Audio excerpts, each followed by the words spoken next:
I think that the only way to stop the outbreak is to test every single human being on the planet Earth. The country of Iceland agrees with me. They've decided to test 1% of their population, regardless of whether they're showing symptoms or not. Because somebody who isn't showing symptoms can still infect other people before or after they get sick. Somebody can also become infected and not get sick at all. Never know that they are infected at all, but still make other people so sick that they could die. I believe that it should be a human right for all human beings on the planet Earth to be able to be tested for COVID-19 immediately, whether they're showing symptoms or not.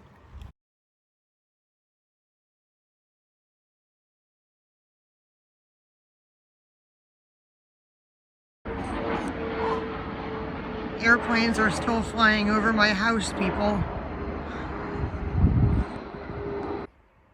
Did you see this tweet from the governor of Ohio saying, "I know it is hard to understand COVID-19 since we can't see it, but we know that 1% of our population is carrying this virus today."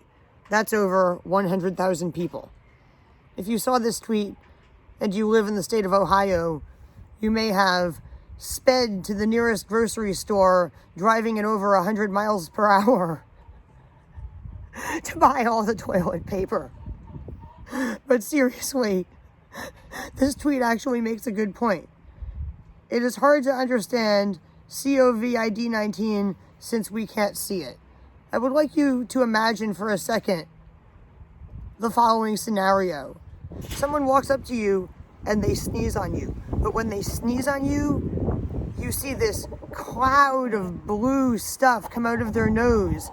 And suddenly you look down and this blue stuff is all over you.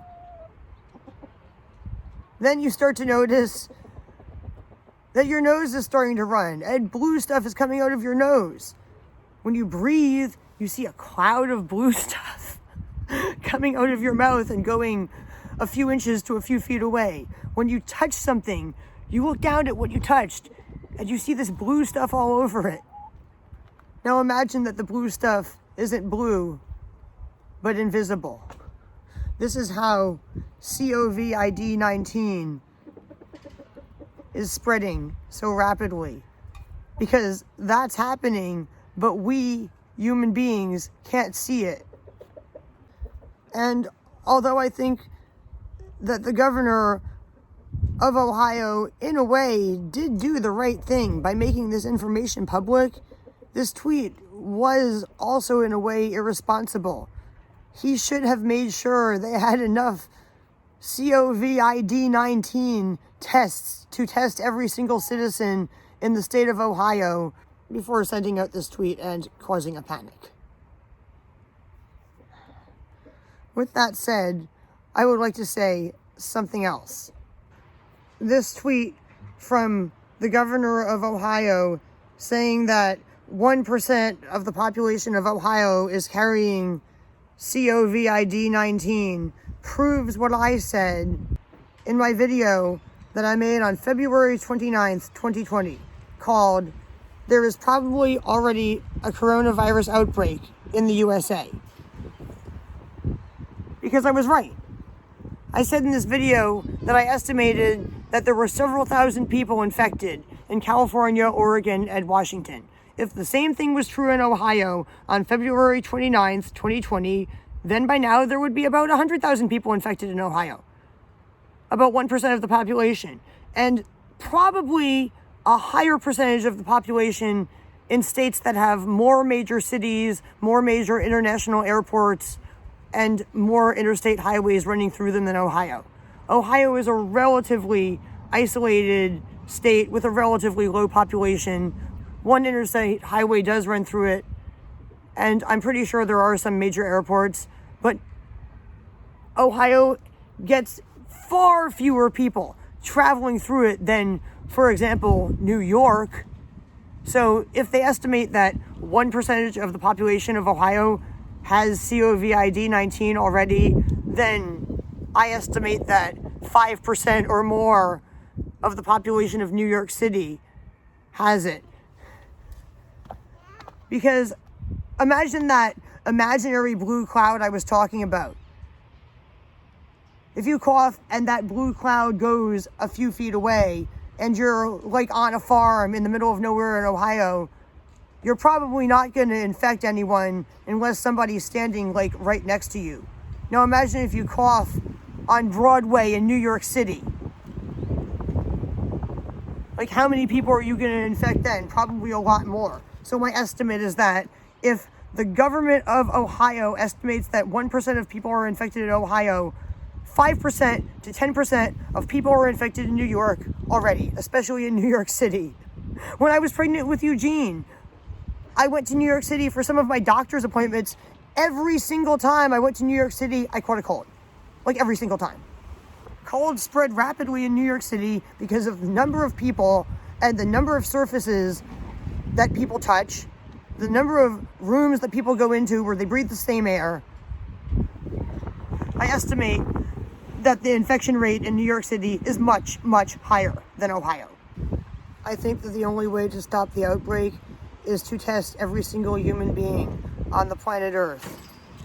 The country of Iceland agrees with me. They've decided to test 1% of their population, regardless of whether they're showing symptoms or not. Because somebody who isn't showing symptoms can still infect other people before or after they get sick. Somebody can also become infected and not get sick at all. Never know that they are infected at all, but still make other people so sick that they could die. I believe that it should be a human right for all human beings on the planet Earth to be able to be tested for COVID-19 immediately, whether they're showing symptoms or not. And I'm saying this because after the Humboldt County Health Department issued a press release that they were expanding Humboldt County, California's testing capabilities for COVID-19, I called several local hospitals and the health department and spent hours on the phone trying to ask them a few simple questions about how somebody would go about getting tested. And I was not able to get answers to my questions. My questions were, if somebody thinks that they're infected or wants to know if they're infected, would they have to go into the hospital or into a doctor's office, or would somebody come outside of the hospital or the doctor's office to, for example, their car to test them? Would the test be a swab of the nose or the throat, or a blood draw, or both? And what are the criteria that determine who does and doesn't get tested? Since people with no symptoms or mild symptoms can still be highly infectious, are they going to be willing to test somebody with no symptoms or mild symptoms, or does somebody have to be deathly ill to get tested? Not only was I not able to get these questions answered by anybody at any hospital or the Humboldt County Health Department, but they pointed the finger at each other, with the hospital telling me that the health department would have to decide to test the person, and the health department telling me that the doctor or the hospital would have to decide to test the person. After spending hours on the phone yesterday and the day before yesterday, I still can't tell you how one gets tested for COVID-19 in Humboldt County, California. The worst part is I actually repeatedly got transferred to these answering machines. One was for people who wanted general information. Another one was for people who thought they might be sick, but they both said to leave your phone number and a brief message, and they would call you back in 24 hours. Like if somebody's deathly ill and thinks they're dying and they might have COVID-19, they've got to wait for somebody to possibly call them back in 24 hours. The hospital won't even tell them whether or not they should come in if they call. This situation is absurd and must change. I wrote a letter to the health department last night, but I didn't send it because as I was writing it, new facts kept coming up in my Facebook feed, like the fact about how Iceland decided to test 1% of their citizens, whether they were showing symptoms or not. So I just kept adding things to my letter until I finally gave up on my letter and decided to record this video. So if I can't... Show up at the Board of Supervisors meeting and say, is this the testing zone for coronavirus? Because I'm pretty sure I have it. Oh, please, no. I would probably get arrested if I did that.